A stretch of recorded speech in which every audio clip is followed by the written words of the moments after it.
Well, good afternoon to you. Thank you for making time for us right here on K24 News CIT. Let's begin by having a look at what is shaping news tonight.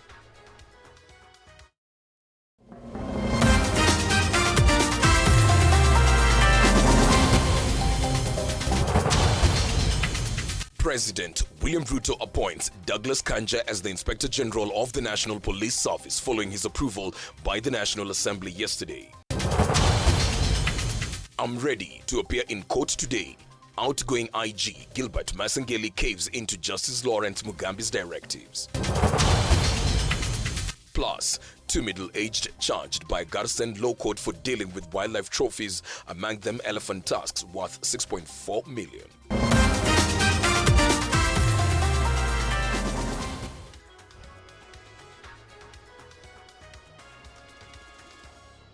Well, K24 News CIT begins right now. I'm Alan Owino. Our sign language interpreter for the session is Clement Muli. President William Ruto has appointed Douglas Kanja as the Inspector General of the National Police Service. Kanja's appointment follows his approval by the National Assembly yesterday after he had earlier on been approved by the Senate after vetting. Kanja will take over from Japheth Koome, who resigned in July.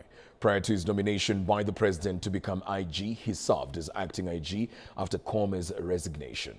Upon nomination, Deputy IG Administration Police Gilbert Masengeli, who has since been convicted to 6 months imprisonment for contempt of court, was appointed as acting IG.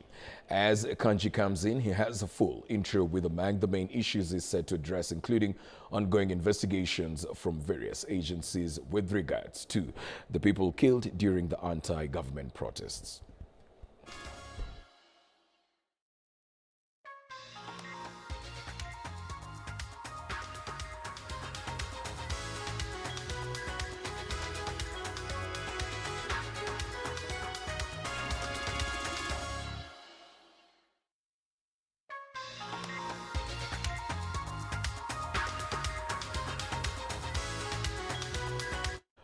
Outgoing Acting Inspector General of Police Gilbert Masengeli has finally caved in to Justice Lawrence Mugambi's directive and is willing to appear in court today over his contempt of court sentencing.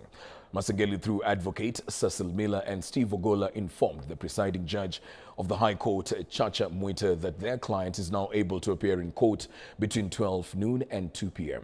The file was placed before Judge Mwita because Judge Mugambi is part of a 3-bench judge handling a different case. Masengeli's legal team pleaded with the court to allow their client to appear in court today, as the 6th-month jail sentence is supposed to take effect tomorrow.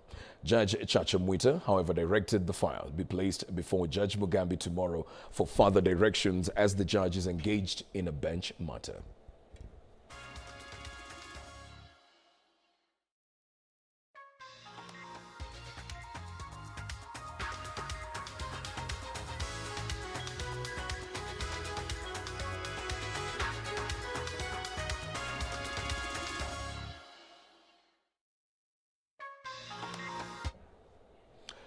Over 300 MCAs from 11 counties of Mount Kenya region have differed in agreeing on who to endorse as the region's focal point between Deputy President Rigathi Gachagua and Kindiki Kithure. The MCAs are from Laikipia, Nyandarua, Nakuru, Kirinyaga, Embu, Tharaka Nithi, Meru, Isiolo, Kiambu and Nairobi counties. But even before the meeting was concluded and the official statement read, a section of MCAs stormed out and addressed the media, dismissing the agenda of the meeting, saying they will not allow any leader to be imposed on the region. The welfare of the MCAs should be given unconditionally, because the MCAs have met the president themselves and they agreed on the issues that they want to be checked. Na hii vile tumeona ni njama ya mbali ya kukuja kuandamine deputy president, and we as the MCAs and leaders hapa mashinani, hiyo hatutakubali. Agenda tulitua jana si agenda ambayo tumeikuta leo kwa meza. Kwa sababu huyu speaker kwanza wa Embu na ni rafiki yangu, ametuzungusha hivi akatuzungusha, lakini end result anataka tuelekee pale tu mahali ya kuendorse Kithure Kindiki. Sisi kama watu wa Kirinyaga hiyo tumekataa. Hakuna mtu taendorse sasa hivi. Actually, we had requested the CS Interior to join us here because you know the Ministry of Interior, they are the coordinators of development in this country. But because he got help up in other activities, we met together as MCAs and our speakers, and we have come up with a raft of recommendations, most of which are about the development of our people. Even if it means going through Professor Kithure Kindiki, so that the welfare of the MCAs of this country can be sorted, so be it. We have designated Professor Kindiki Kithure, the CS for Interior, to channel all our issues going forward. At the national level, we are going to use Professor Kindiki Kithure as our point man for any political and national development matters. Two middle-aged men were on Thursday charged by a Garissa Law Court for dealing with wildlife trophies of an endangered species against the Wildlife Conservation and Management. Bosco Thoya Katana and Emmanuel Kazungu Biria appeared before Garissa Senior Principal Magistrate Jambi Wasige, where they denied the offense dealing in elephant tusks, which is contrary to Section 92 of the Wildlife Conservation and Management Act of 2013.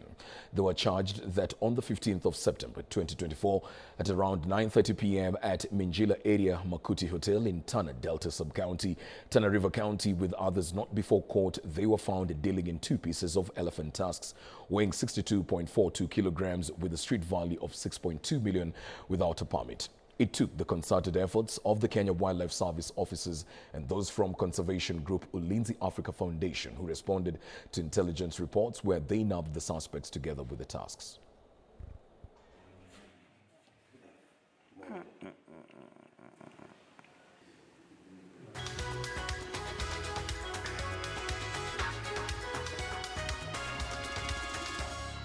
Elsewhere, in a bid to combat waterborne diseases among communities grappling with acute water shortage, women have been trained on how to access clean and safe drinking water. Using the latest purification and storage products, the technology seeks to facilitate economic empowerment of women from low-income communities who are short on time and resources. According to For Life and Solutions, Managing Director Solomon Muigai, the initiative seeks to help communities pursue disinfection of water to kill bacteria, viruses and other microorganisms that could cause disease and immediate illness. Speaking after training women at semi-arid Kithimani village in Machakos County who are largely responsible for household water, sanitation and hygiene management, Muigai revealed that diseases such as cholera, among others, can be effectively treated. Binadamu huwa wananywa maji ambayo ni safi na ni bora ya kunywa. Mingi zinapata maji ambayo si sawa ya kunywa kwa sababu yamechanganyana na germs ambazo zinaleta magonjwa ambayo yanasababishwa na maji. Na leo hii tungechukua fursa hii kushukuru maendeleo ya wanawake kwa vile wameweza kuleta kina mama pamoja, tukaweza kuona fursa ya kuwazungumzia na pia kuwafunza umuhimu na wa teknolojia hii ya sawa ambayo leo hii tunaizungumzia, ambayo inatumika kusafisha maji na kuhakikisha kwamba maji yamekuwa bora kuyanywa katika maboma yetu. Inatumia miale ya jua ambayo inaweza kupenyeza katika kibuyu hiki na inaweza kuondoa germs zote ambazo zinaleta magonjwa ya waterborne diseases ambayo yanasababisha gharama kubwa na pia vifo vingi vya watoto walio chini wa umri wa miaka 5. So I've also realized kina Wajia, kina Ukambani, where water is clean is not as a dire situation as where maji kama hapa Ukambani, because Kitui is doing very well. Homes, to change lives in homes. We stop hearing children in schools in diarrhea, in vomiting. It is all dirty water. Multimedia University students, led by their leaders, have demanded justice for Trevor Mathenge, a first-year student who was injured by the police during the Tuesday demonstrations at the university premises. Mathenge dislocated his leg and was taken to Rongai Orthopedic and Medical Services Hospital, where he is receiving treatment. This comes even as IPOA has since launched investigations into the incident where police were recorded clobbering the student.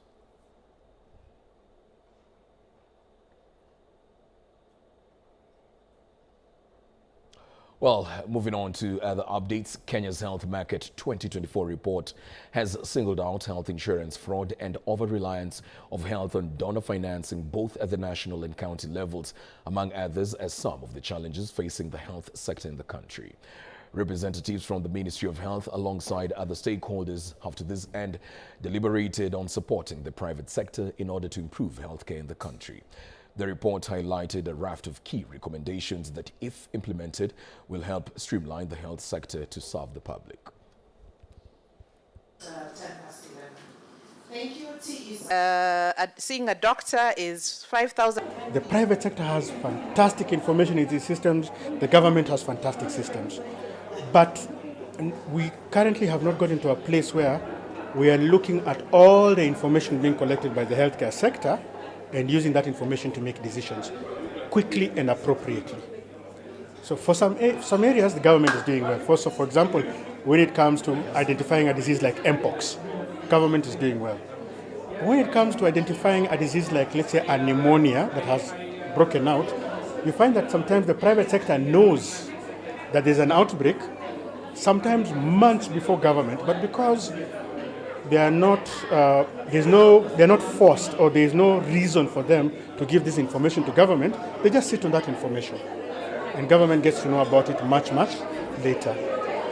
And then finally, we as Kenyans have looked at healthcare as a service only.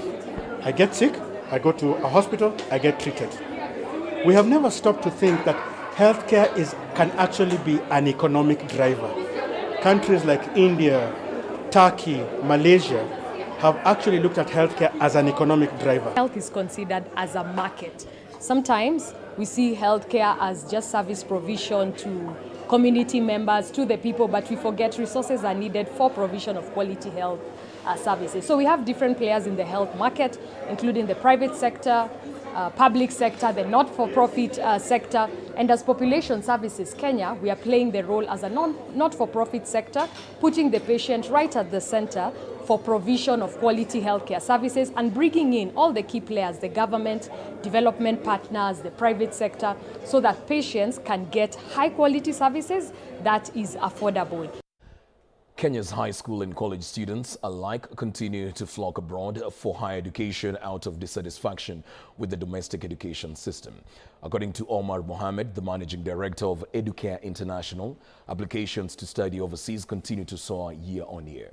Further, Mohammed says that in the era of the 21st century education, the possibility of studying abroad has branched out into an endless loop of foreign opportunities. He was speaking during a higher education fair. The US, the UK, Canada, Malaysia, Thailand, Dubai and Australia, among others, remain the top preferred destinations for Kenyan learners seeking overseas learning chances for their undergraduate studies or post-secondary programs.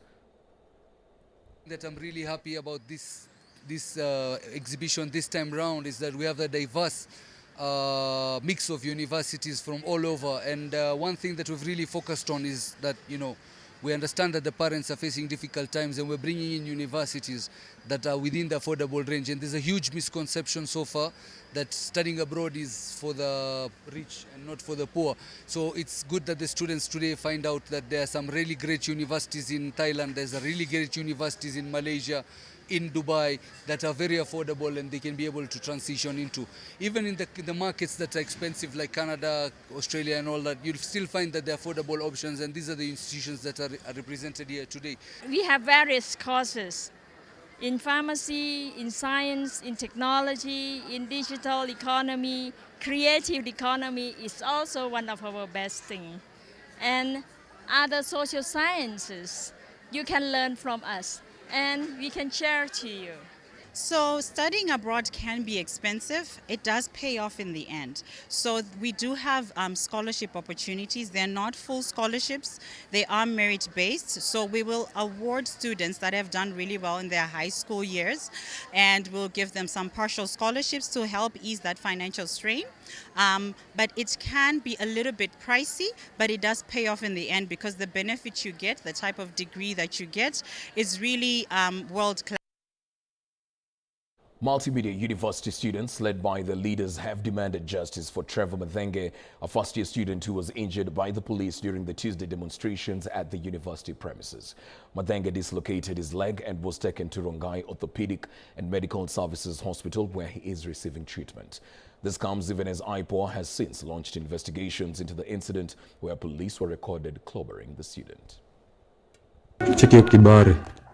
Following a clip that went viral online of a student who was beaten and humiliated by the police during protests at the Multimedia University, fellow students have now come out to demand for justice against the men in uniform for using excessive force. We want justice! The students say they were protesting against poor management and lack of water in the university, among other issues, and did not deserve the use of excessive force from the police. It is injustice. Yes. It is inhuman. Yes. It is a rumor. Yes. It is a innuendo. Yes. It is an hearsay for a police officer who should be protecting us, turn into animals and beat a comrade and leave them almost to a point that they cannot maintain themselves. We want justice for those students whose hostel was fired with a canister.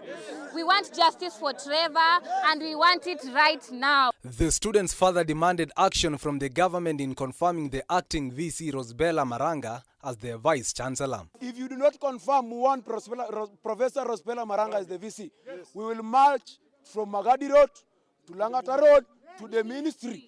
If it is not resolved, we are ready to march even up to State House, comrades. On her part, the acting VC acknowledged various challenges that have been facing the institution leading to the protests, but promised to settle the matters. The water shortage was occasioned by an incident that we came to discover over the weekend, that our main pipe that brings water to the university tanks had been tampered with. We met the student leaders yesterday, and a discussion was made, and our students are very understanding. They came to understand what had happened, and now I think, or I know that everything is quiet in the university as far as the students are concerned. The student leaders have given the government a 48-hour ultimatum to heed to their demands, failure to which will see them return to the streets.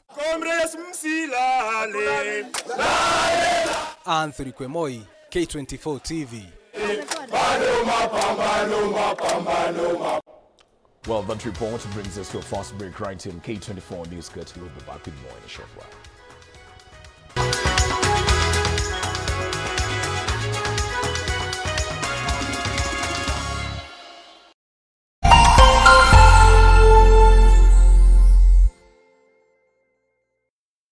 Are you a church and seeking to reach an even bigger